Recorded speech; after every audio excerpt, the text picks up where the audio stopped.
Así que comenzamos el día de hoy, como les comento, hablaremos de esta vanguardia del expresionismo, un movimiento que comenzó como estilo pictórico en Alemania durante la transición del siglo XIX al XX. Posteriormente se expande a otras disciplinas y regiones hasta alcanzar su madurez entre 1905 y 1933, dejando por fuera esa interrupción que significó la Primera Guerra Mundial. A diferencia de las llamadas vanguardias históricas, el expresionismo no fue un movimiento con un estilo unificado, sino más bien el resultado de un espíritu crítico frente al nuevo orden occidental. El desengaño y la crítica hicieron que este movimiento tuviera como centro de su programa la percepción pesimista de la vida, el individuo contemporáneo. Se da el rechazo a la composición premeditada y el cuestionamiento de la belleza como fin último de la obra artística. Las intrincadas raíces del expresionismo se remontan a la Edad Media y al arte de los pueblos tribales, tantas veces llamados primitivos.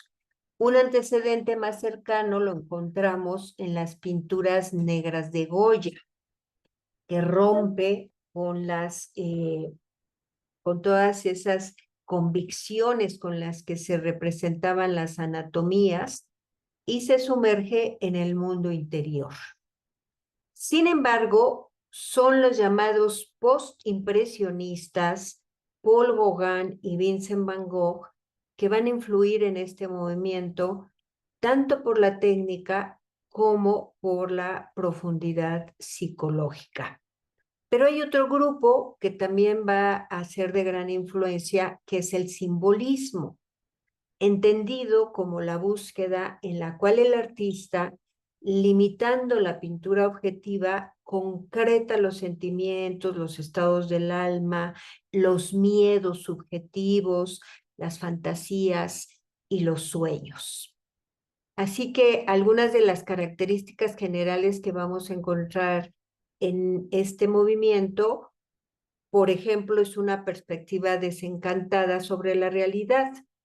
Los artistas miran con descreimiento y con desconfianza todas esas promesas progresistas de la modernidad al captar contradicciones de fondo.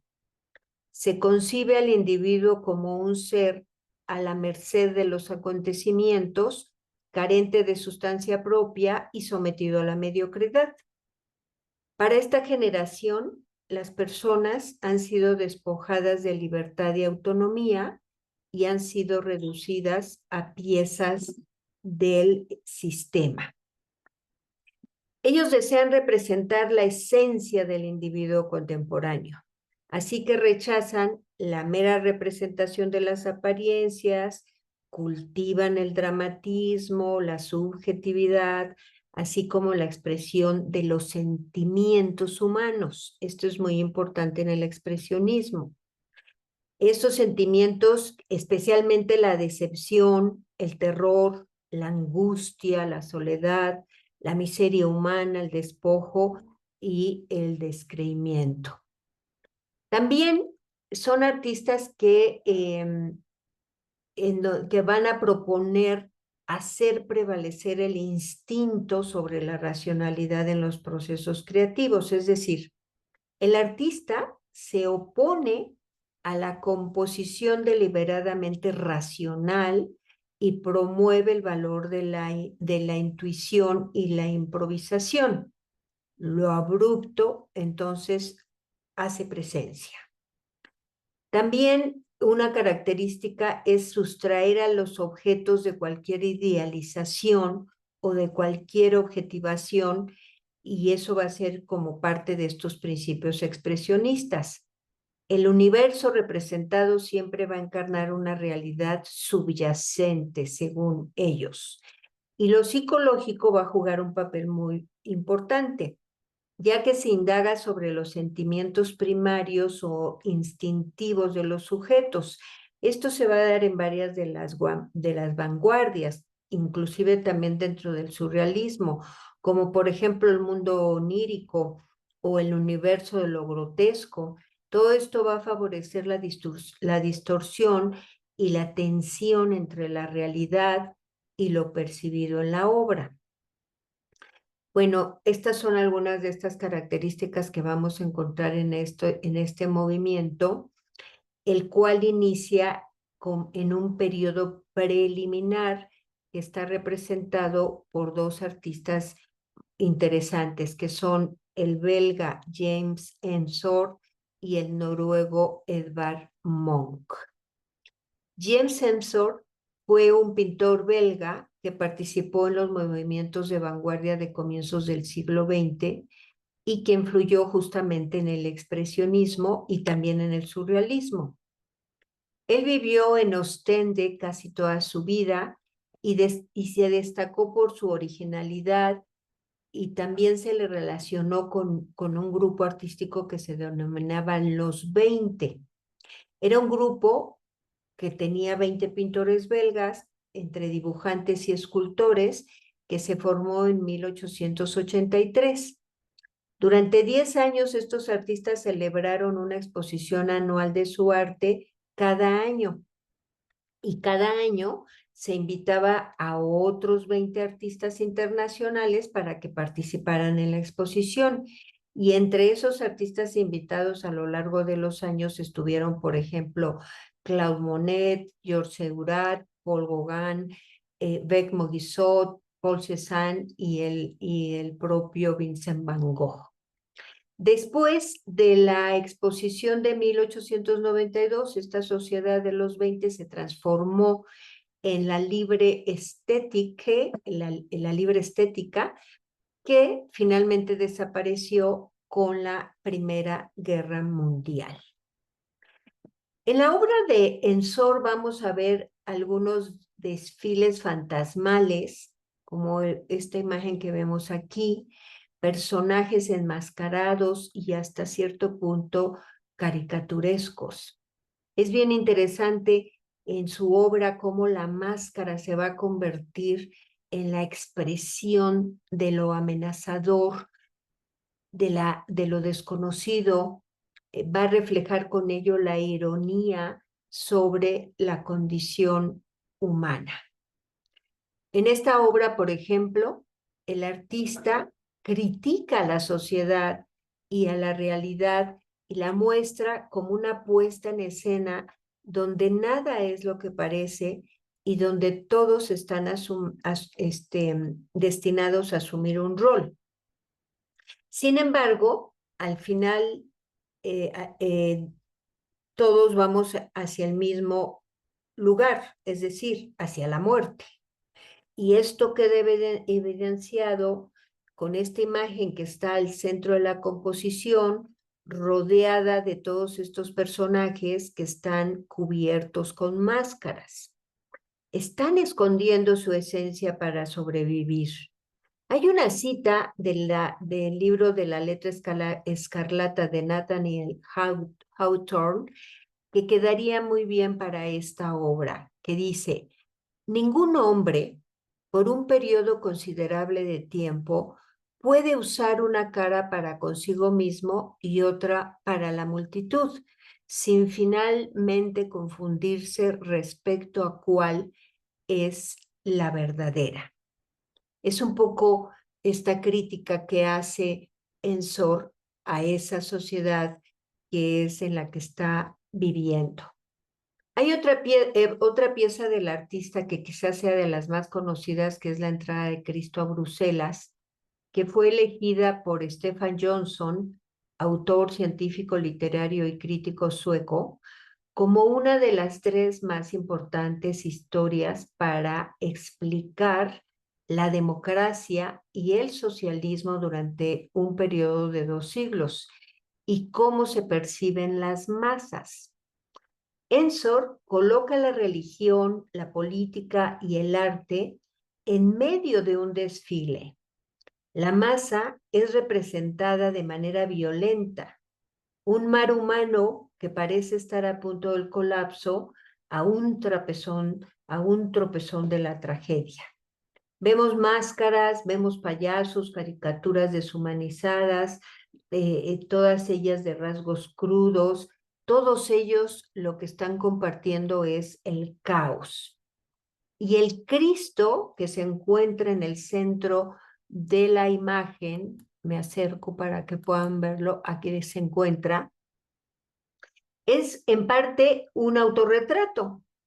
Está ignorado por la mayoría y parece que está flotando en medio de los deseos ajenos que en realidad les interesa poco y nada la figura de este Cristo. Cada uno va a su bola, a lo que les interesa, y nuevamente vemos cómo el artista a través de la máscara nos presenta a estos personajes.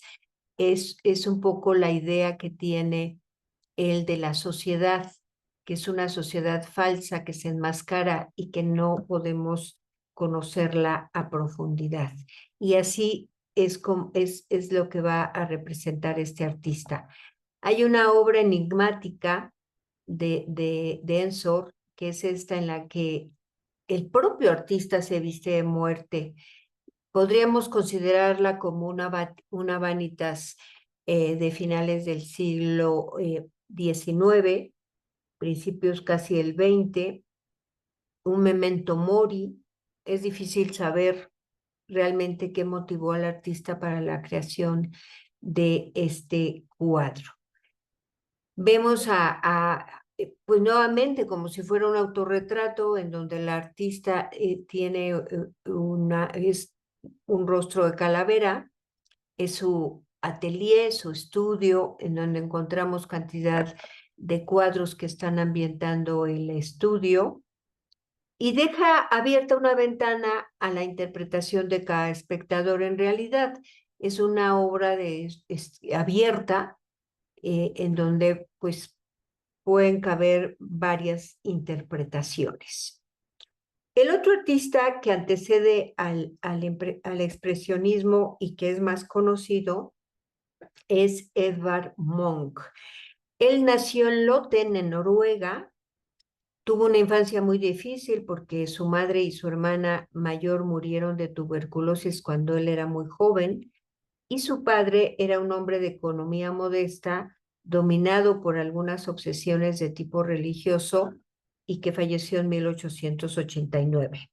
Y de toda esta mezcla surgió una personalidad muy conflictiva, un tanto desequilibrada, en donde el propio Monk consideraba que era la base de su genio.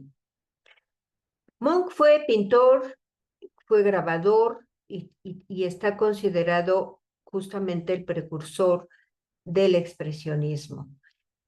Se nutrió de diversas fuentes artísticas que fue desarrollando su amplia y variopinta obra desde una primera fase más realista hasta otra enmarcada en el postimpresionismo. Siempre fue presa de un atormentado carácter, llegó a sufrir una crisis nerviosa y de hecho decide aislarse en un sanatorio de Copenhague. Finalmente regresó a Noruega y vivió ahí hasta su muerte, cediendo la totalidad de su producción a la ciudad de Oslo, en donde se encuentra lo que ahora se conoce como el Museo Munch, en donde se encuentra mucha parte de su obra. Munch cultivó su técnica e intelecto proclive a la experimentación en diferentes estancias en ciudades europeas, por ejemplo en Amberes, en París y en Berlín, en las que pudo entrar en contacto con personajes tan destacados como Ibsen, Mallarmé o Strindberg. Desde muy joven, en la década de 1880, el artista buscaba expresar sus experiencias emocionales en el arte, de tal suerte que representó la ruptura con el predominante enfoque del naturalismo, tanto en lo externo y objetivo. Se anticipó el cambio que inundaría la década de 1890 hacia lo subjetivo y lo psicológico, y su temática era la existencial. Él lo que quería era transmitir a través de su obra sentimientos como la angustia, la muerte, el amor, los celos, la melancolía, y eso es lo que se va a volver fundamental en su obra. Edvard Munch decía de sí mismo que del mismo modo que Leonardo da Vinci había estudiado la anatomía humana y había diseccionado cuerpos, él intentaba diseccionar almas. Y por ello, los temas más frecuentes en sus obras son los relacionados con estos sentimientos, relacionados también con las tragedias humanas, como la soledad, la angustia, la muerte, inclusive el erotismo. Y en ese sentido es que se le considera el precursor del expresionismo por esa fuerte expresividad de los rostros, por esas actitudes de sus figuras, y además también porque fue el mejor pintor noruego de todos los tiempos. Una de las obras más famosas de Munch, sin duda alguna, es esta de El Grito, casi que es una obra muy conocida en la historia del arte, en la cual realizó diferentes versiones a lo largo de los años. Esta es la versión original y la más famosa.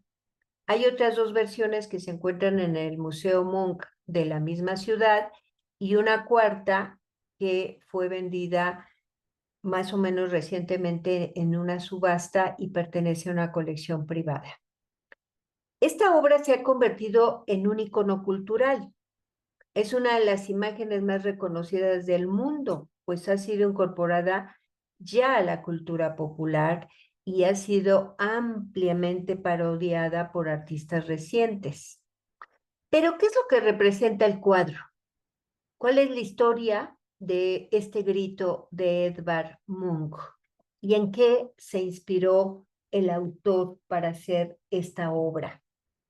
Algunos historiadores sostienen que el mayor logro atribuido a la obra es la manera en que Munch captó la dimensión del sonido mediante el ritmo visual. De hecho, uno de los más viejos debates en torno a este cuadro es si la figura grita o escucha un grito. Para algunos especialistas, el personaje del primer plano estaría reaccionando ante un grito, no emitiendo uno. Sería, por lo tanto, expresión de la perturbación que este alarido genera en el sujeto.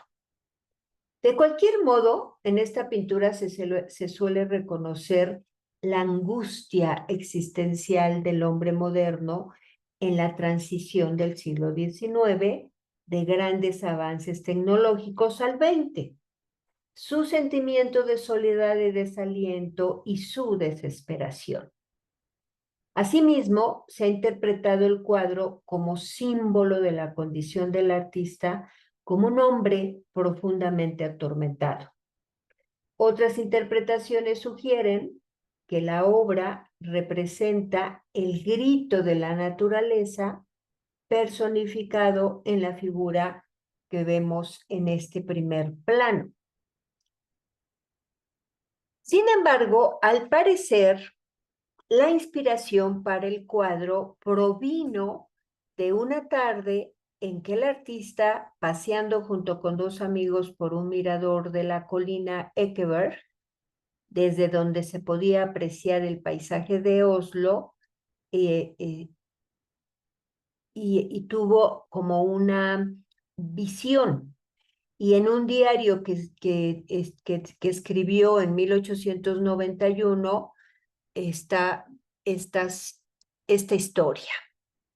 Iba por la calle con dos amigos cuando el sol se puso. De repente, el cielo se tornó rojo sangre y percibí un estremecimiento de tristeza, un dolor desgarrador en el pecho. Lenguas de fuego como sangre cubrían el fiordo negro y azulado de la ciudad. Mis amigos siguieron andando y yo me quedé ahí, temblando de miedo, y oí que un grito interminable atravesaba la naturaleza.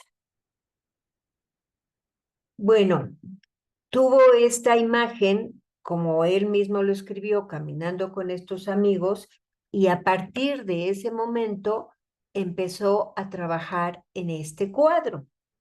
Lo primero que realizó fue esta serie, estas 3 versiones que se conocen como la desesperación, a partir de esa experiencia. Estas son las primeras cuadros que hizo antes de llegar al cuadro final del grito, en donde trata de representar justamente ese momento. Aquí aparece en un primer plano un hombre en las 2 primeras imágenes con un sombrero de copa de medio lado, en una actitud contemplativa en un escenario similar que está en las 3 versiones. Pero Munch siguió experimentando y pintó un nuevo cuadro con el mismo título en el que representa un hombre en donde ya muestra el rostro en una actitud más desesperada, en medio de una escena más sombría y en donde encontramos ya también ese paisaje muy similar a lo que luego sería la obra final del grito. Pero no satisfecho con estos cuadros, Munch siguió pintando en busca de la que sería su obra maestra. Probó entonces con una figura andrógina que está de frente, que se lleva las manos a la cabeza con una expresión de profunda angustia que parece emitir o escuchar el grito.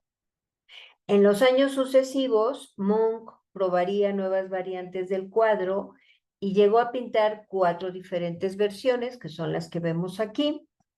La pintura original, que ya vimos, sería expuesta en 1893 como parte de un conjunto de las 6 pinturas titulado Amor, que representaba las distintas fases de un idilio.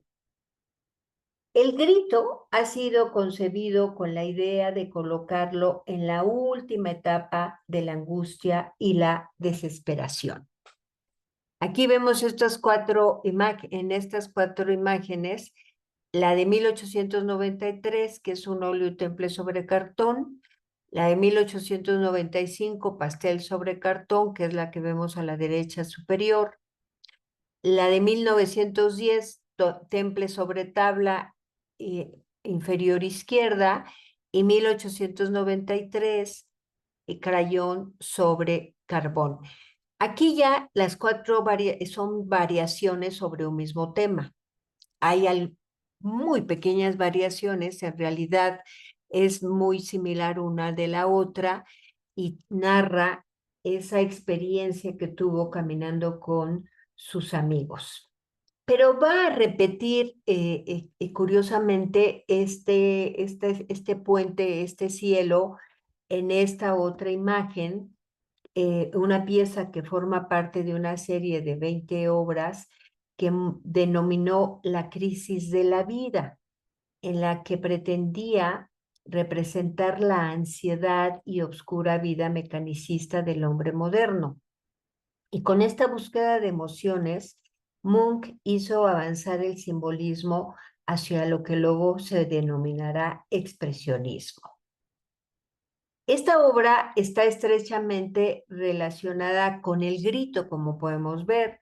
Ese paisaje de fondo es el mismo en las 2 obras, que es el fiordo de Oslo visto desde Ekeberg. El cielo rojo del ocaso es también bastante similar. Pero por otro lado, esta procesión de rostros pálidos y fantasmales que vemos que están avanzando hacia el espectador, nos recuerda bastante a estas personas que se ven en la obra La tarde en Carl Johan, como que son temas o versiones diferentes en las que se repite el artista. Muchos artistas hacían eso, versiones sobre un mismo tema. Otra obra de Monk, él era muy dado a hacer también series. Esta forma parte de la serie que se denominó El friso de la vida, a la cual le dedicó más de 30 años de su carrera. Es un ciclo que representa las etapas de la relación amorosa entre hombres y mujeres y es parte de lo que Moon llamaba la batalla entre hombres y mujeres llamada amor. La serie incluía interpretaciones de la atracción, el cortejo, la materialización y la decepción. Esta es una de las partes más agradables dentro de toda la serie, que es justamente el beso, un beso tan profundo que prácticamente se fusionan en los rostros del hombre y la mujer. Esta es una de las últimas obras importantes del artista, en donde se representa ya como un hombre anciano e infeliz. Detrás de su figura podemos ver su estudio, una habitación luminosa llena de cuadros anteriores, pero fíjense cómo él se ha colocado en la puerta del dormitorio entre el reloj y la cama, simbolizando el inevitable paso del tiempo y donde finalmente se acostará por última vez. Podríamos hablar también de un memento mori. Bueno, estos son realmente antecedentes, se podría decir, pintura simbolista que nos va a llevar al expresionismo. Y dentro de ya del expresionismo como tal, vamos a encontrar dos grupos importantes. Uno de ellos es este de Die Brücke, el puente. Es el nombre que se le dio a un grupo de pintores alemanes expresionistas reunidos entre 1905 y 1913. Y la idea fundamental era dejar atrás el pasado, liberarse para llegar a lograr una visión personal y subjetiva de la realidad. Estos artistas admiraban sobre todo el manejo del color de los postimpresionistas como Gauguin y Van Gogh. Pensaban que era una poderosa herramienta para transmitir emociones.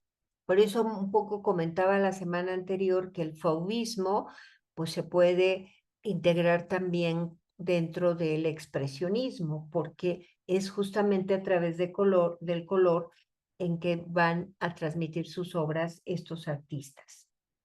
También van a estar seducidos por las formas simples, pero llenas de fuerza y vitalidad del arte exótico, por ejemplo, el arte africano o de Oceanía.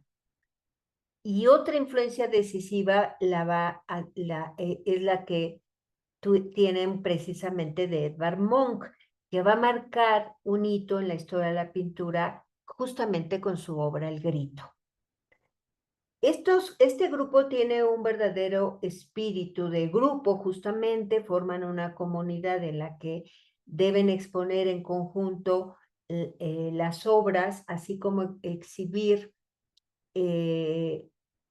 o sea, todos deben de estar de acuerdo en lo que van a exhibir, todas las obras deben ser aprobadas por todos para poderlas exhibir en alguna exposición.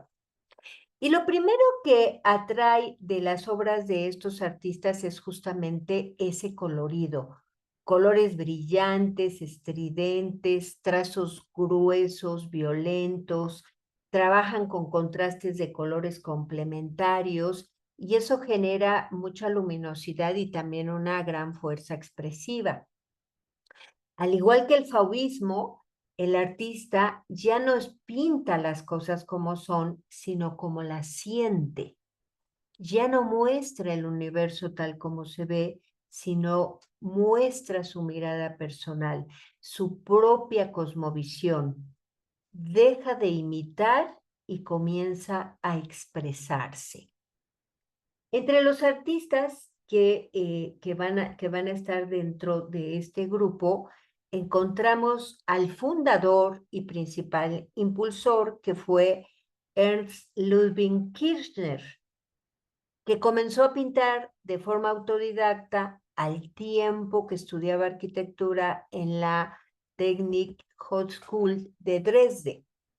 Allí obtuvo el diploma en 1905 y ese mismo año funda El Puente. En octubre de 1911 se trasladó a Berlín, donde pintó sus obras más significativas y comenzó a tener un cierto éxito que le llevó a ser seleccionado para el Armory Show, una exposición de arte europeo contemporáneo que se celebró en Nueva York en 1913. La obra de Kirchner siempre tuvo esta simplificación formal expresionistas y también el uso arbitrario del color. Como los demás pintores del Puente, evolucionó desde un primer momento bajo la influencia de Van Gogh, con ese trazo, ¿no? Con esa pincelada muy cargada de materia, a un estilo más sintético y bidimensional, con pinceladas gruesas y una mayor autonomía del color. Su temática al principio estuvo dedicada al paisaje con o sin figuras, también al desnudo, pero más tarde se va a centrar en ese ajetreo de las calles berlinesas, en las que entre 1912 y 14 pintó unas memorables escenas, como esta que vemos aquí, en donde a través del color se expresa, pero ya con formas un poco más contenidas y con un trazo mucho más suave que el anterior. En Suiza volvió la pintura de paisaje a un creciente misticismo. El estilo expresionista de este grupo alemán se caracterizó por la simplificación formal, como les decía, también por esa aplicación del color. Y uno de los mejores ejemplos que podemos ver es este retrato. Protagonista de varios retratos de Kirchner y otros artistas del grupo fue esta mujer Franzi, que aparece aquí sentada en una silla, cuyo respaldo tiene tallada una figura desnuda de mujer. Se ve extraño, pero es en lo que está sentada, o sea, no es que haya una mujer detrás, sino que la silla es ese respaldo, tenía la figura de la mujer. Franzi nos mira desafiante con su rostro definido a base de gruesas pinceladas antinaturalistas de un intenso color verde que contrasta con el carnoso tono de la silueta femenina que la enmarca, es decir, con la silueta del respaldo de la silla. La frontalidad con la que se presenta ante nosotros esta joven pone en evidencia esa herencia de los modelos pictóricos, tanto de Munch como de Van Gogh, Gauguin, así como del arte primitivo. Inclusive podríamos también decir que se asemeja mucho al arte fauvista. En este desnudo que vemos aquí, el lenguaje esquemático de la mujer arrodillada frente a un biombo con una decoración floral, junto al que podemos ver acurrucada a otra joven desnuda, nos remite a esa influencia del arte primitivo que ya afloraba en la obra de Kirchner desde años atrás.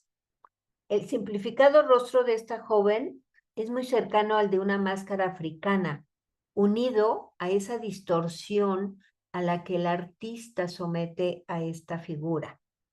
Y eso ha llevado a algunos autores a relacionar esta obra con la época precubista de Picasso. Por otra parte, se aprecia una evolución en el estilo del artista y el color brillante de épocas anteriores ha dado paso a una pintura de tonalidades más sombrías. Sí, aquí en esta obra vemos un poco más realismo, digamos, entre comillas, en donde la aplicación de color es menos estridente. Es interesante este cuadro que se encuentra ahí en el Museo Thyssen-Bornemisza. Hablaremos de la colección Thyssen-Bornemisza que tienen en donde es un museo que actualmente ya es nacional, ahí en Madrid, y que tienen una colección muy importante de pintura vanguardista. Les comentaba que esta obra es interesante porque años después, hacia 1921, Kirchner pintó en el reverso este desnudo sentado, pero con formas esquemáticas también, aunque redondeadas, y un colorido muy luminoso y expresivo que más bien son propios del estilo de su última etapa que va a tener ya estando en Davos. Él se va a ir a Davos en la última etapa de su vida porque su movilización en la Primera Guerra Mundial le causó un fuerte deterioro en su salud física y mental, y eso terminó con su inhabilitación en 1915, y es cuando se va a Davos, donde vive aislado el resto de su vida. Ahí en las montañas de Suiza comenzó de nuevo a pintar y también a escribir crítica de arte bajo un seudónimo. Él firmaba como Luis de Marsal. Tras la llegada al poder de los nazis en Alemania y la confiscación y destrucción de sus obras, Kirchner sufrió una recaída en su estado depresivo y desafortunadamente se suicidó en junio de 1938. Esta es una de las últimas obras que hizo estando en Davos, este paisaje de esa zona en donde vuelve un poco a sus orígenes con esa pincelada más del tipo de Van Gogh. Uno de los miembros del puente fue Erich Heckel.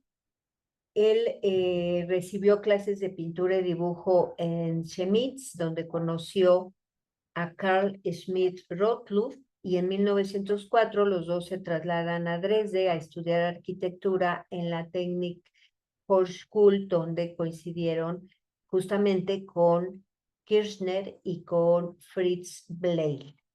En el verano de 1907 se va con Schmidt-Rottluff por primera vez a Dangast en el Mar del Norte, donde alcanzó la madurez de su estilo.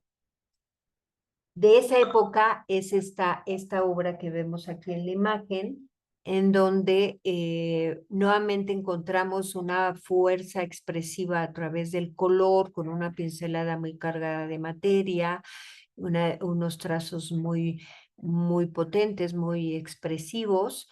Es un paisaje, pero vemos que también, al igual que otros artistas, tiene esa influencia de Van Gogh.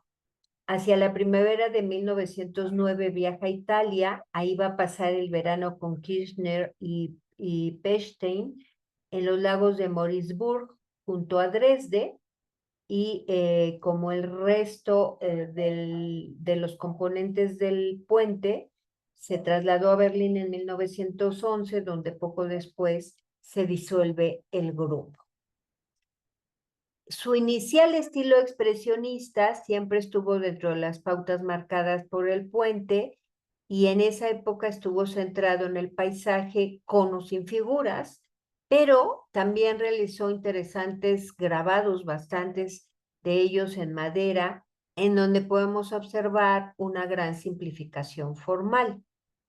En los años 20 evolucionó a formas más cercanas al movimiento que se conoció como nueva objetividad, y el color fue dando paso a una mayor importancia del grafismo.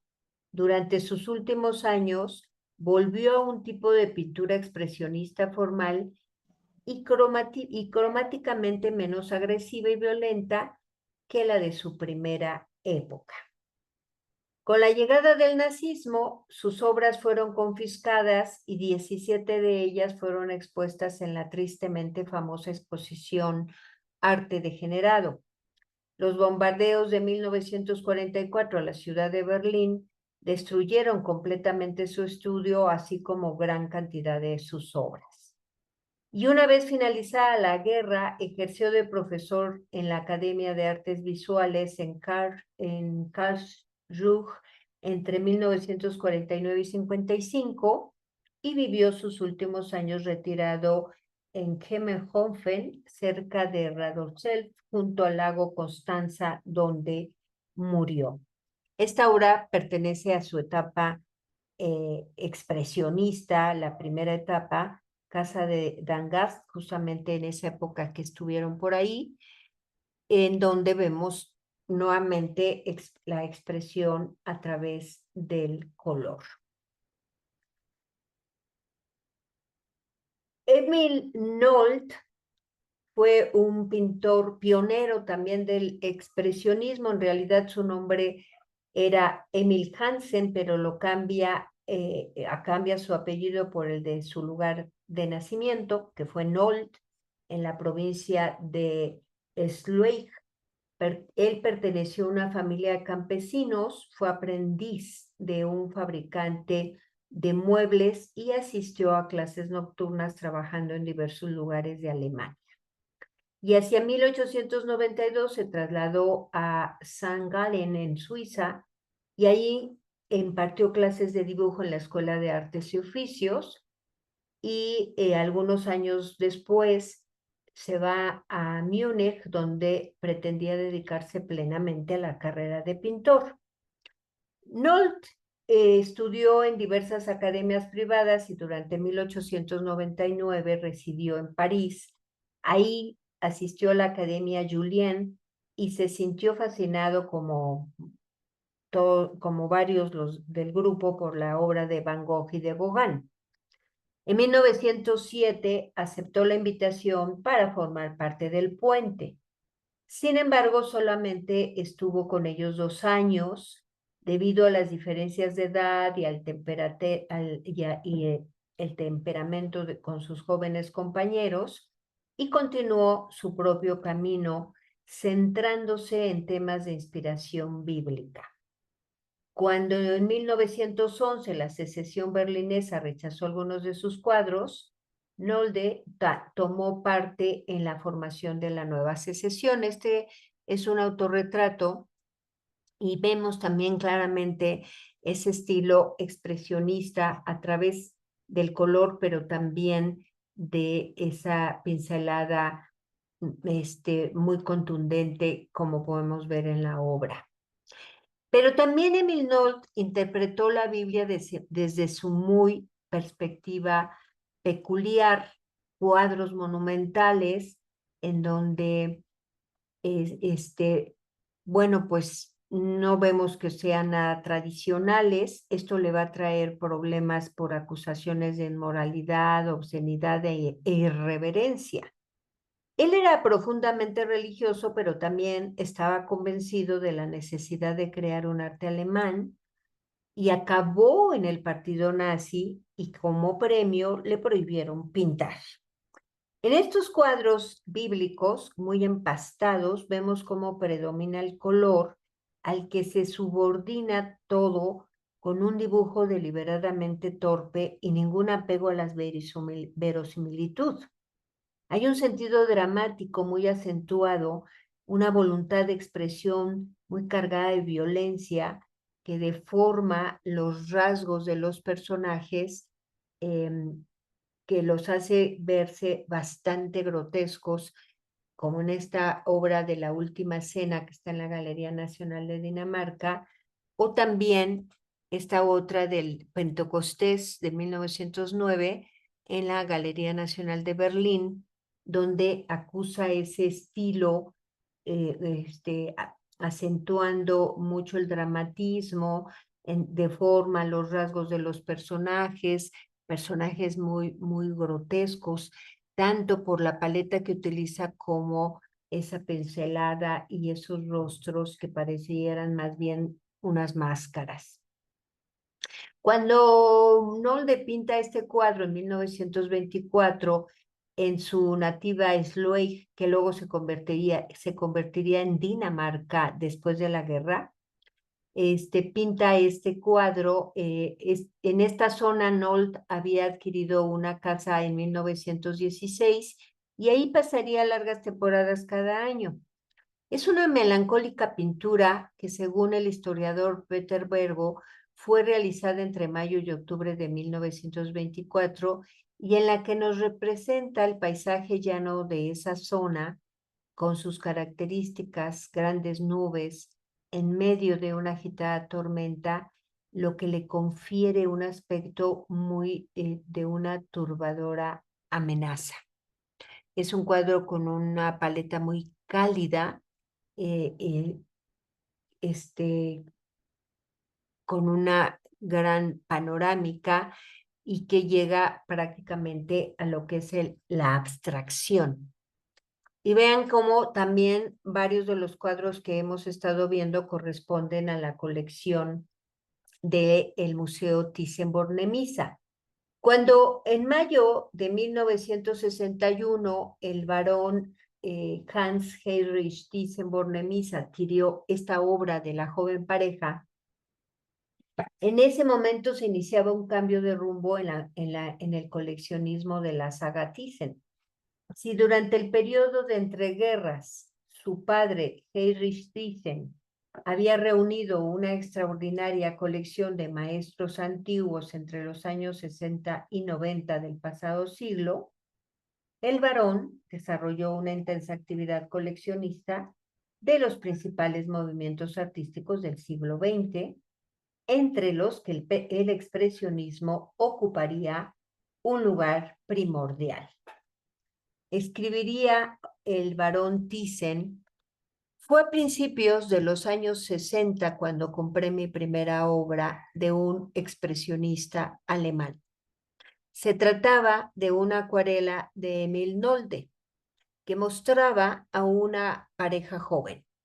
Me llamó inmediatamente la atención su audaz gama de colores y la atmósfera tan peculiar que emanaba de ella. Es interesante este dato porque tienen una página bastante interesante, el museo, con una buena investigación de todas estas obras, y para quien guste de las vanguardias, pues es una página interesante para descubrir más acerca de estas. El otro grupo expresionista que vamos a encontrar va a ser Der Blaue Reiter, el jinete azul, que más bien es un expresionismo abstracto.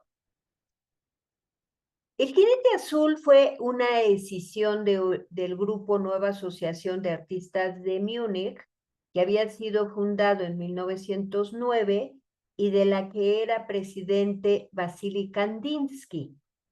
Divergencias estéticas originaron el abandono de Kandinsky, Mark, Kuban y Münter, fundando el nuevo grupo.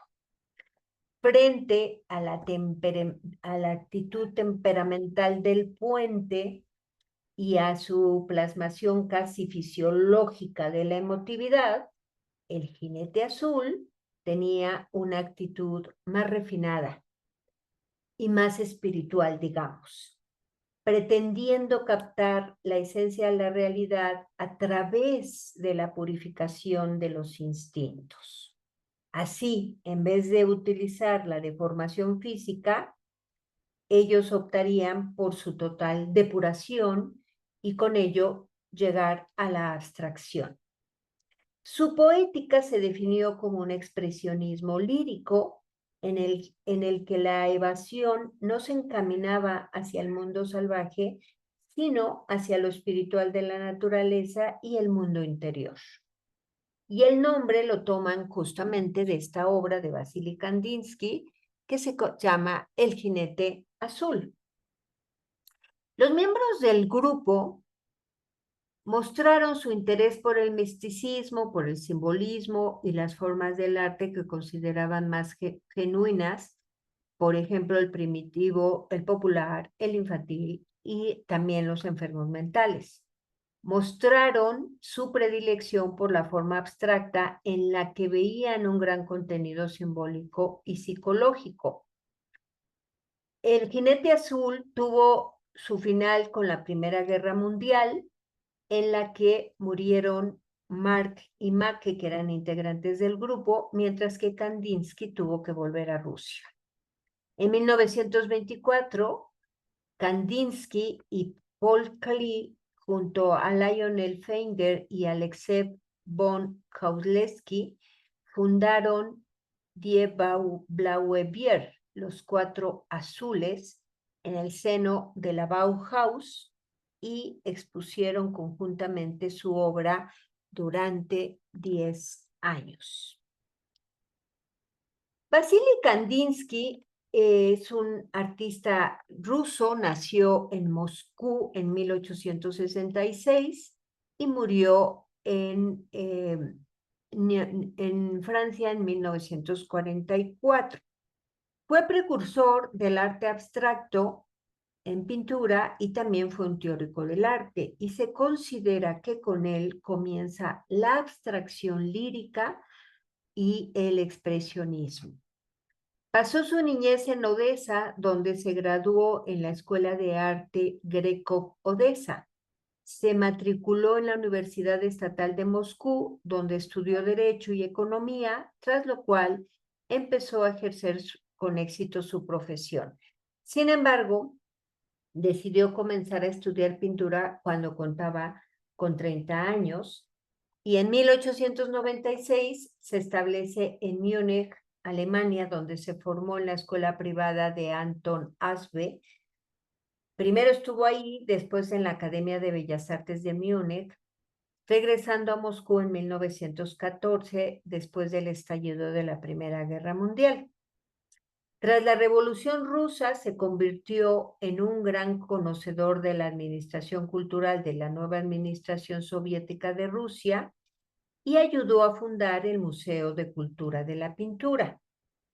En 1920 retorna a Alemania, en donde enseña en la Escuela de la Bauhaus de Arte y Arquitectura. Ahí está desde 1922 hasta que la cerraron los nazis en 1933.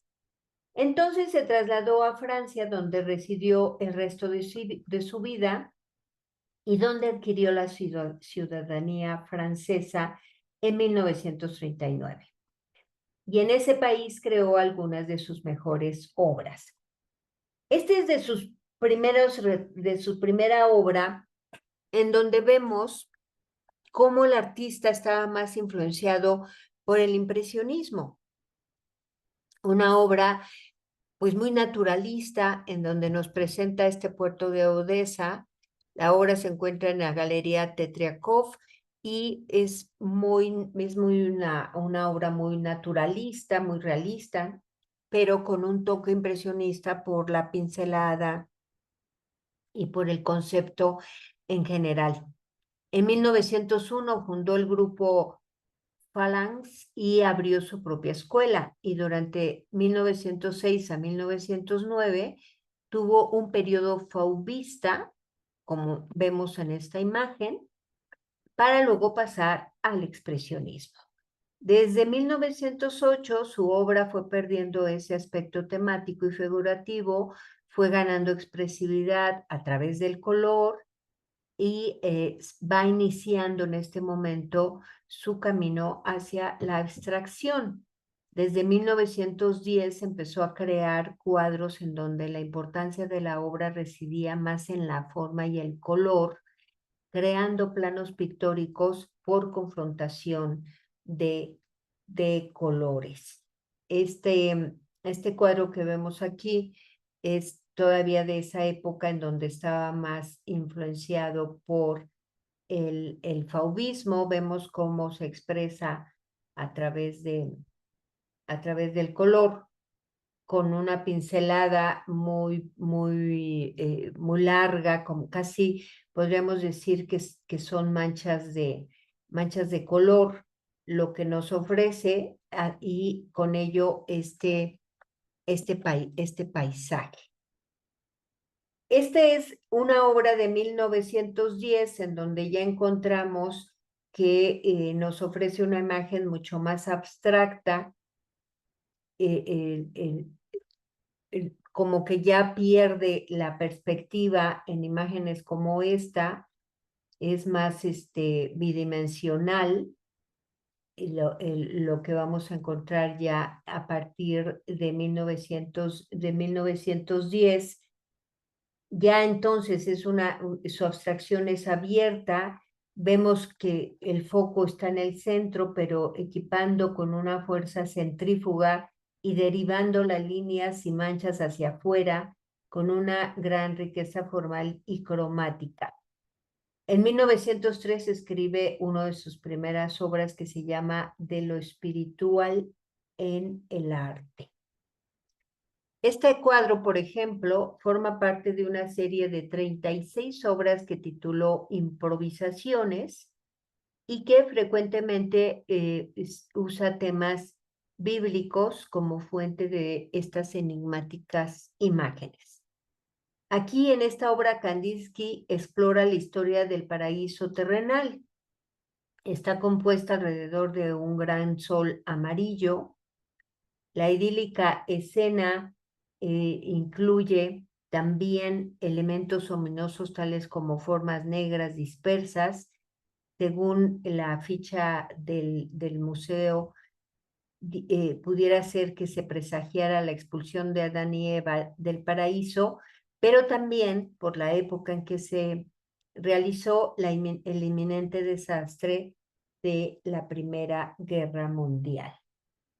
Fue evolucionando Kandinsky en sus representaciones y empezó a elaborar obras como esta más inspirados en la música.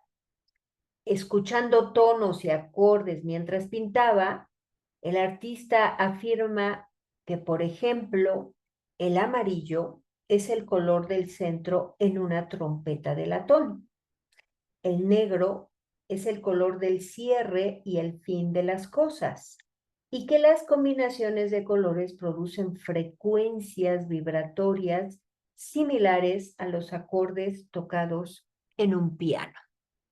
Con esa idea empieza a realizar obras, si bien abstractas, ya con títulos más enfocados hacia la música y con imágenes en donde en algunas de las formas podemos identificar algunos instrumentos.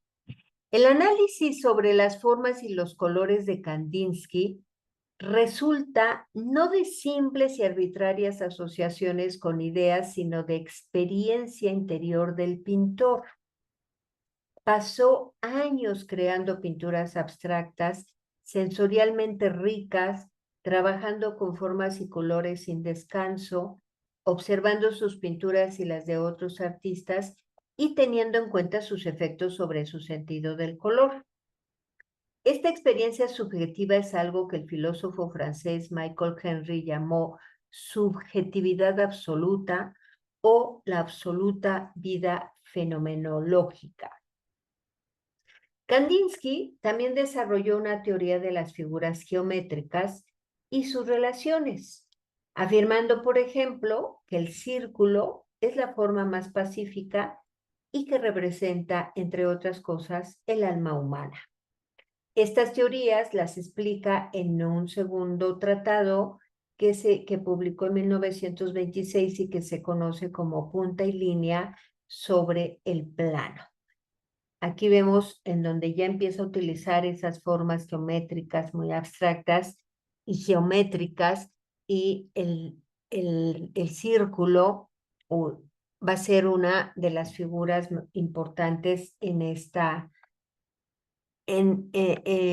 este ciclo. Por ejemplo, esta obra de varios círculos, en donde la importancia de los círculos se basa en esa imagen cósmica y armoniosa. el círculo. Afirmó Kandinsky que también es la síntesis de las mayores oposiciones, donde combina lo concéntrico y lo excéntrico en una sola forma y en equilibrio. De las tres formas primarias, el círculo apunta más claramente a la cuarta dimensión. Y es por ello que una obra abstracta como esta parezca un conjunto de planetas en órbita armonioso por el cosmos. Planetas de varios colores, de varios tamaños, que dialogan y se solapan para conseguir, pues, una imagen del universo. En la obra de Kandinsky, algunas características son evidentes, mientras que ciertos toques son más discretos y velados, y solo se revelan progresivamente tras profundizar en la relación con su trabajo. Tenía la intención de sus formas sutilmente armonizados y colocados para resonar con el alma del observador. Esta obra ya de casi mediados del siglo XX nos ofrece un poco esa idea de resonar con el alma del observador a través de las formas. Una pintora que estuvo muy relacionada con el grupo del Jinete Azul y particularmente con Kandinsky es Gabriele Münter.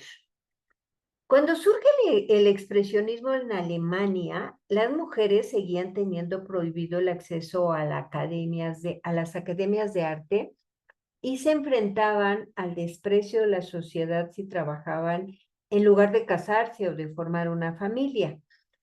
Aún así, hubo mujeres como Münter que se convirtieron en artistas. En esa época que aparece Münter, Munch se había erigido como el centro del mundo artístico alemán. Y es ahí donde precisamente Gabriel comenzó a relacionarse con el círculo de artistas de vanguardia y contribuyó a la fundación de la nueva Asociación de Artistas de Múnich con algunos pintores más. Münter fue una de las pocas figuras femeninas vinculadas al desarrollo del expresionismo alemán. Fue alumna y colaboradora y compañera sentimental de Vasily Kandinsky. Durante los años previos a la Primera Guerra Mundial, participó activamente en diversos movimientos artísticos muniqueses como el Jinete Azul. Se formó en la Escuela para Damas y la Escuela de Dibujo para Mujeres de Düsseldorf y también en la Escuela Phalanx, donde tuvo como maestro justamente a Kandinsky. Junto a él visitó Túnez, Bélgica, Italia y Austria para volver a Berlín en 1908 y establecerse finalmente en Múnich. Esta obra es un retrato que le hace a Kandinsky con su particular estilo. Ella se instala en 1909 en Murnau y su casa se convierte en un punto de encuentro con Kandinsky, Alexei von Jawlensky y Marian Werefkin. En Murnau, el arte de Münter evoluciona hacia la simplificación de la forma, influida por las experiencias de sus compañeros, pero también por el descubrimiento de las pinturas sobre cristal típicas de la zona de Baviera. Como vimos en el retrato de Kandinsky, como son obras muy sintéticas, muy simplificadas en las formas, pero que nos recuerdan mucho a vitrales. También tiene obras más enfocadas hacia esta idea que en donde podemos ubicar el estilo postimpresionista con como esta figura de la izquierda, las escuelas de Murnau, grandes bloques de color muy expresivo, y el de la derecha que nos recuerda más el estilo Van Gogh o ese puntillismo, pero bueno, no puntillismo, pero el divisionismo, ¿no? Con ese trazo un poco más esquemático que desarrolló Van Gogh y que fue también inspiración para estos artistas. Pero fue evolucionando, como les digo, hacia una esquematización más de las figuras geométricas que nos recuerdan más esas formas de vitrales, grandes bloques de color, como podemos ver en esta obra de la carta. Comentaba hace un momento de otra artista que se reunía con ellos, que es Marianne Werefkin, que fue otra integrante del grupo El Jinete Azul, una pintora rusa que estuvo muy influenciada por la obra del noruego Edvard Munch. A partir de 1908 comenzó su camino dentro del estilo expresionista y justo en 1911 empieza a reunirse con Kandinsky, con Münter y se integra al grupo. La obra de Werefkin está cargada de color, es muy expresiva. Son figuras que generalmente nos las ofrece a veces de espaldas o como manchas, la figura humana, pero que a la vez transmite mucha expresividad, sobre todo por el color que utiliza, como podemos ver en esta imagen de la ciudad de Lituania. Una obra bien interesante es esta, justamente del año en que se incorpora al grupo del Jinete Azul, en donde nos representa a unos patinadores. Es muy interesante cómo logra dar esa sensación de movimiento de estos personajes, situándoles en una gran fila que se balancea conjuntamente y que se va empequeñeciendo para otorgarle esa noción de perspectiva. El artista utiliza una paleta fría en una panorámica muy amplia y equilibra la imagen con ese duomo ubicado a la derecha donde destaca la luz interior del lugar y al lado del domo esa gran luna que también ilumina todo el paisaje. Vean cómo muestra a través de una figura muy simplificada a estos patinadores, pero les da todo el movimiento, todo el dinamismo y casi sentimos que se balancean en una danza ahí sobre el hielo. Este estilo de Werefkin también nos recuerda a esos pintores postimpresionistas como Gauguin. Al igual que el artista utiliza grandes bloques de color para expresar el paisaje. Con una paleta básica de colores primarios y secundarios, nos ofrece una panorámica otoñal en la que observamos en un primer plano a un grupo de jovencitas acompañadas por lo que podría ser una docente, todos con atuendos uniformes en negro, solo roto por esos cuellos blancos y ese pequeño toque de azul. Por lo demás, todos son uniformes, la vestimenta, el sombrero, inclusive de la mujer que acompaña a este grupo. Otro integrante del Jinete Azul fue Franz Marc. Él fue hijo del pintor paisajista Wilhelm Marc y de una institutriz llamada Sophie Maurice, y realizó sus estudios de filosofía y teología. En 1890 ingresó a la Academia de Bellas Artes en Múnich, siguiendo los pasos de su padre. Sus primeras creaciones fueron de estilo paisajista, pero en un viaje que hizo a París en 1903, al igual que otros, descubre el impresionismo, pero sobre todo a los postimpresionistas Van Gogh y Gauguin, por cuyas obras tendría especial atracción. En 1910 hizo amistad con los pintores Amos Macke y Vasily Kandinsky y entonces fundan el movimiento El Jinete Azul. Estando en Baviera, que es esta imagen que vemos aquí, se alistó como voluntario para luchar en la Primera Guerra Mundial, convencido de que esta era necesaria para purificar el alma de Europa. Ya estando en el frente de batalla, se desencantó de la idea de la guerra. Sin embargo, murió el 4 de marzo de 1916, luchando en la batalla de Verdún a la edad de 36 años por el impacto de una esquirla de metralla en la cabeza. Marc se vinculó al grupo El Jinete Azul y participó activamente en la publicación de este almanaque que vemos aquí, en el que dejó constancias de sus ideas artísticas. A diferencia de Kandinsky, que pronto rompió intencionalmente con la realidad visual, Marc permaneció fiel a la representación del mundo.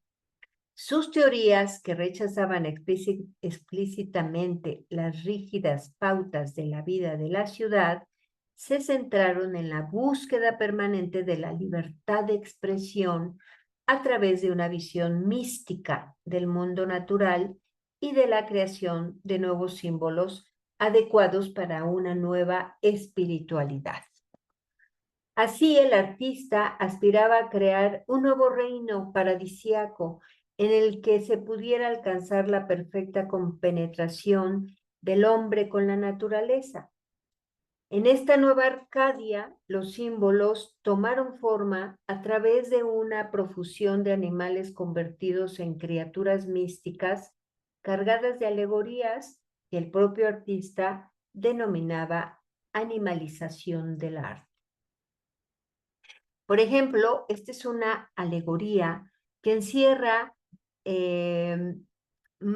una imagen poética sin un significado racional alguno. La escena transcurre en mitad de la noche, como nos da a entender el acusado color negro del cielo del fondo. En el lado izquierdo se sitúa una casa amarilla que podría simbolizar el mundo real, mientras que el resto de la composición lo ocupa la escena del sueño. La figura femenina desnuda situada en el centro de la composición, que duerme sentada con las piernas cruzadas rodeada de animales, es tal vez el símbolo de la armonía entre el hombre y el mundo animal.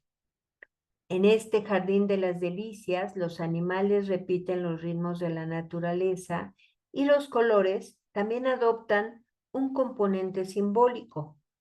El azul de los caballos simboliza para Marc el principio masculino, intelectual y espiritual. El amarillo es el principio femenino, amable y sensual, mientras que considera el rojo como el color que debía ser combatido y vencido por los otros dos.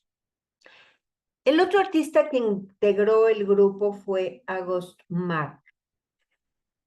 Él vivió la mayor parte de su vida creativa en Bonn, salvo algunas estancias en el lago Thun, en Suiza, y varios viajes que hizo a París, a Italia, a Holanda y a Túnez. En París, a donde viajó por primera vez en 1907, conoció la obra de los impresionistas y poco después en Berlín estuvo unos meses en el estudio de Lovis Corinth.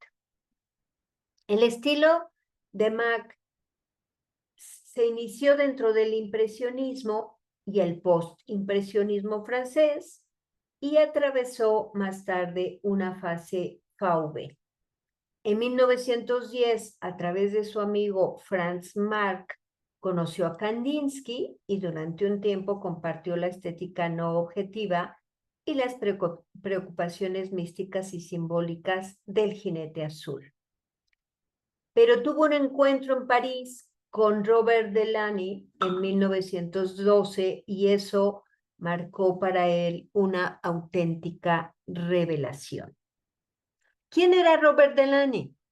Bueno, pues una de las figuras más relevantes para comprender el nacimiento de la abstracción a principios del siglo XX. Tras su formación como escenógrafo hacia 1905, se interesó por los postimpresionistas Gauguin y Seurat y por los estudios sobre el color de Michel-Eugène Chevreul. Participó en los inicios del cubismo, si bien su interés por los contrastes de color y la disolución de la forma a través de la luz marcarían una nota divergente que Guillaume Apollinaire clasificaría como orfismo en 1912. Las series de la iglesia de Saint-Séverin o de la Torre Eiffel, de la cual presento aquí dos imágenes, así como de las ventanas simultáneas, marcaron este camino que acabaría desembocando en la abstracción. Así que Robert Delaunay es el creador del orfismo.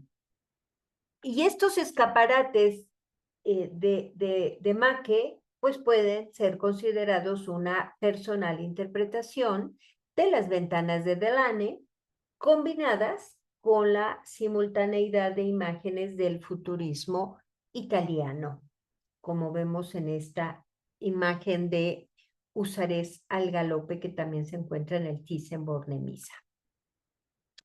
En esta imagen, por cierto, también en ese museo, se observa a 3 acróbatas que auxilian a una amazona que ha sufrido un accidente.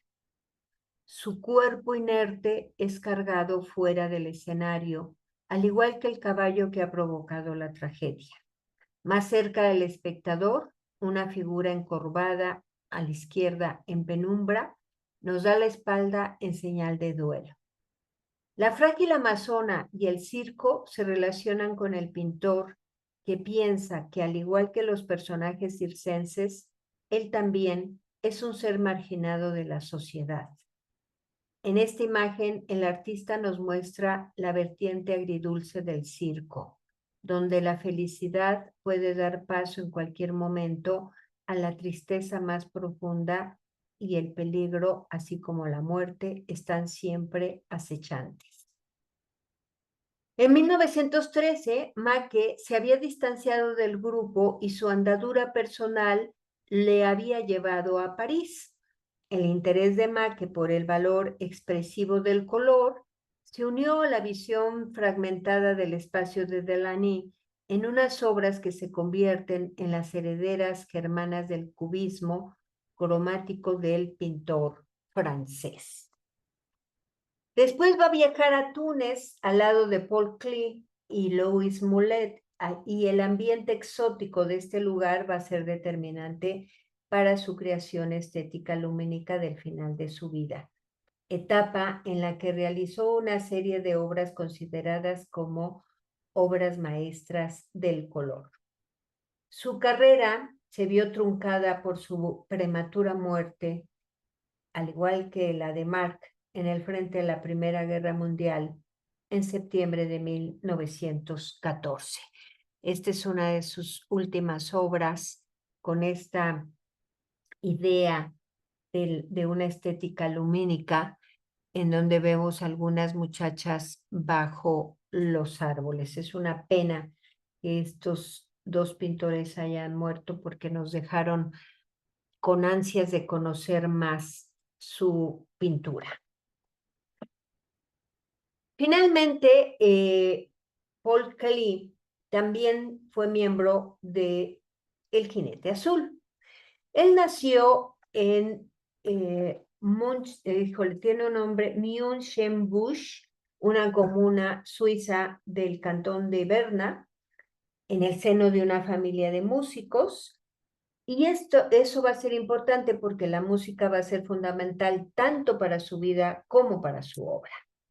Se formó artísticamente en Múnich, donde estuvo vinculado justamente con el grupo del Jinete Azul. En Múnich, entonces uno de los centros artísticos más avanzados, comenzó su interés por la vanguardia internacional, que le llevó a realizar la obligada visita a París, donde también fue impresionado gratamente con la obra de Robert Delaunay. Hacia 1914, en ese viaje que hizo a Túnez con Macke y con Louis Moulet, conoció esa luz del norte de África que le hizo descubrir el color, y que sería a partir de entonces el motivo principal de sus investigaciones artísticas. Es uno de los artistas que lleva a otro nivel la abstracción. A comienzos de la Primera Guerra Mundial, Paul Klee se sintió alejado del evento y le había afectado muy poco. Sin embargo, después de que se enteró de la muerte de sus dos amigos, Mark y Make, que habrían muerto en el conflicto, los efectos de la guerra comenzaron a aferrarse en su conciencia. Y entonces utilizó el arte como salida para su angustia, creando una serie de litografías de escenas de guerra. Esta es una de ellas en la que vemos un cuerpo tirado en la parte inferior de la imagen. Es una serie de líneas y formas en donde va construyéndose un paisaje urbano. Durante la guerra, el artista fue movilizado, pero siguió pintando sobre todo acuarelas dentro de un estilo luminoso y con un cierto aire expresionista. Entre 1921 y 1931, Klee fue profesor de la Bauhaus, primero en Weimar y más tarde en Dessau. Estos fueron los años más fructíferos de su carrera artística, cuando su lenguaje pictórico se consolidó definitivamente y su obra comenzó a ser conocida. A pesar de su talante independiente, el tono constructivo de la Bauhaus se hizo notar en su producción artística, especialmente en el periodo de Dessau.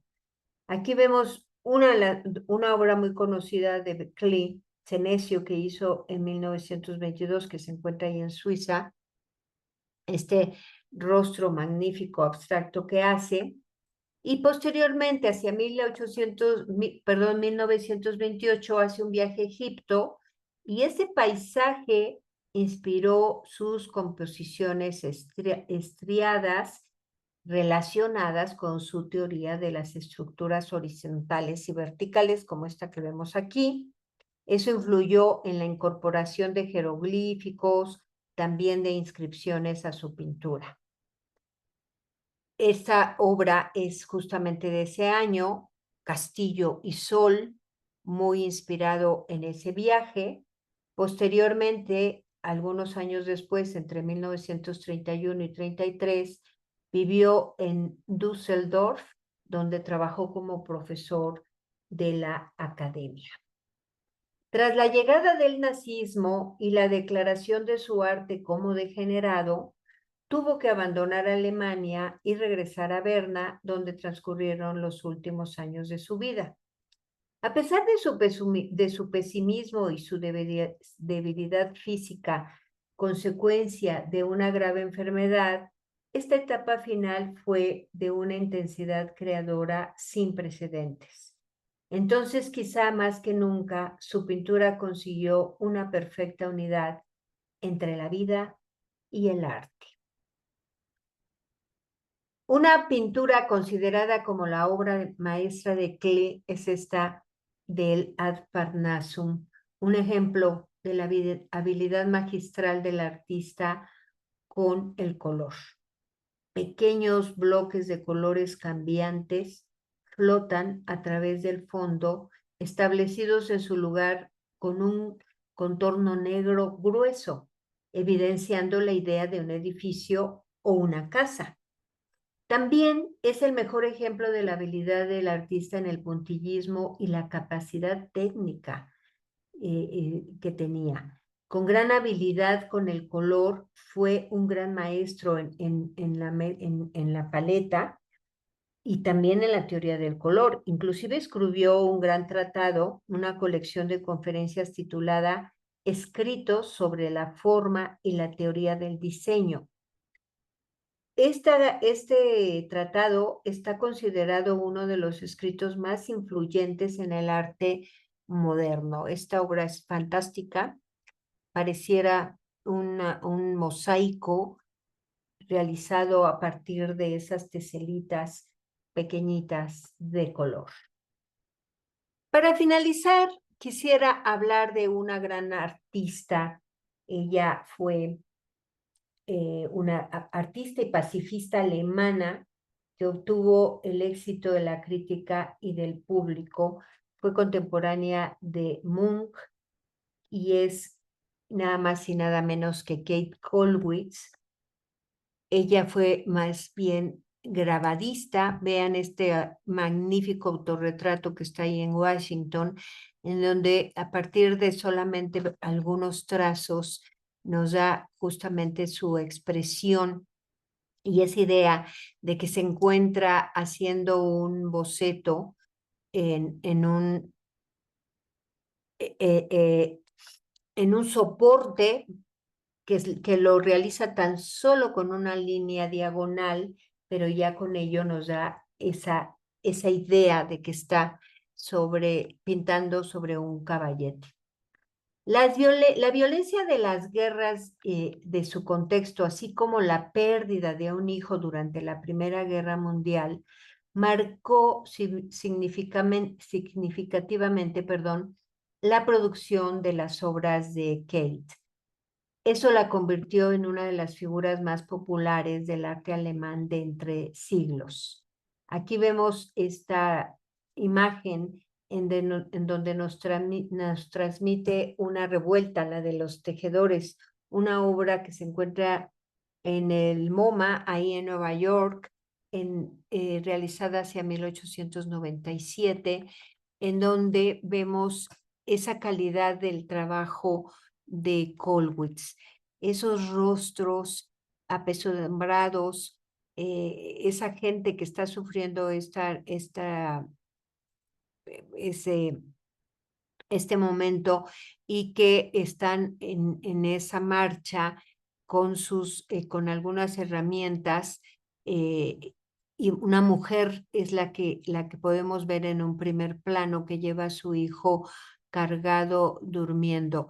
La obra de Kollwitz es muy expresiva a través de trazos muy contundentes de rostros marcados por la desesperación y que logra transmitir de una manera realmente magistral. Ella tuvo que enfrentarse a una tragedia personal debido a los desastres que asolaron su país y ese hecho la llevó a crear estas imágenes centradas en la condición humana.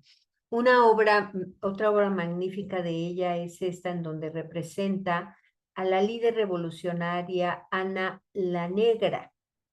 Vemos a Ana de espaldas exhortando a la lucha a un grupo de campesinos. La imagen ilustra la injusticia y la desesperación social a través de elementos y gestos esenciales con una potente carga emocional. Sin duda alguna, fíjense qué interesante porque no necesitamos ver el rostro de esta mujer, de Ana la Negra, para darnos cuenta de la emotividad de su gesto, para darnos cuenta de ese gesto contundente, de hacer ese llamado, de exhortar a la lucha a este grupo de campesinos, igualmente que los rostros de algunos de ellos y la fuerza interpretativa con la que realiza sus grabados es verdaderamente impresionante. Vean este gesto de esta mujer de lucha, ¿no? Y algunos otros rostros que vemos por ahí que son realmente contundentes y que le da a esta pintora una gran, una gran valía a su obra. Sus grabados y sus dibujos estuvieron siempre dominados por esta temática, la destrucción, la pobreza, el dolor, estos elementos que le sirvieron para expresar sus opiniones sobre temas de carácter social, político y personal. Podríamos decir que Kollwitz fue un artista con una demanda social a través de su obra netamente expresionista, como esta que se llama Necesidad, en donde vemos a una pobre mujer con las manos puestas sobre la cabeza y nos está transmitiendo un gran dolor, una gran desesperación, una gran necesidad quizá de de tener quizá los recursos económicos para poder salvar a su hijo moribundo que vemos en un primer plano. Todo lo demás está en penumbras. Nos recuerdan un poco esos grabados actualizados tal vez de Goya, de los desastres de la guerra, ¿no? Toda esa desesperación de la gente por vivir momentos muy cruentos y difíciles. Bueno, quisiera terminar la clase con un corto video, porque hay mucho más artistas posteriores expresionistas, pero bueno, nos llevaría, sería demasiado largo, ya no tendríamos oportunidad de platicar. Entonces, quisiera que viéramos este corto video en donde nos platica qué es el expresionismo, algo ya lo hemos comentado. Nos habla de los artistas que están dentro de esta vanguardia, los que ya vimos y algunos otros posteriores que no quisiera dejar de mencionar a través del video para que tengan presentes también esos nombres y en un momento dado, si les interesa, pues sepan a quién buscar y de qué se trata. Vamos a ver este video y con él terminamos la exposición de hoy.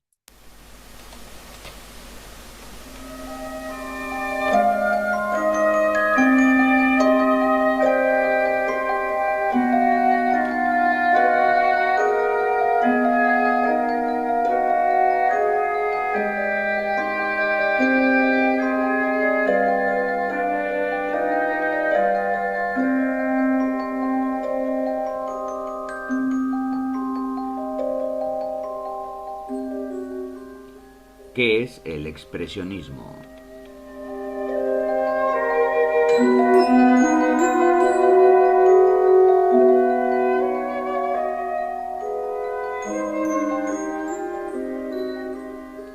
Coincidiendo con el desarrollo del fauvismo, nace un nuevo movimiento artístico localizado preferentemente en Centro Europa que llamamos expresionismo.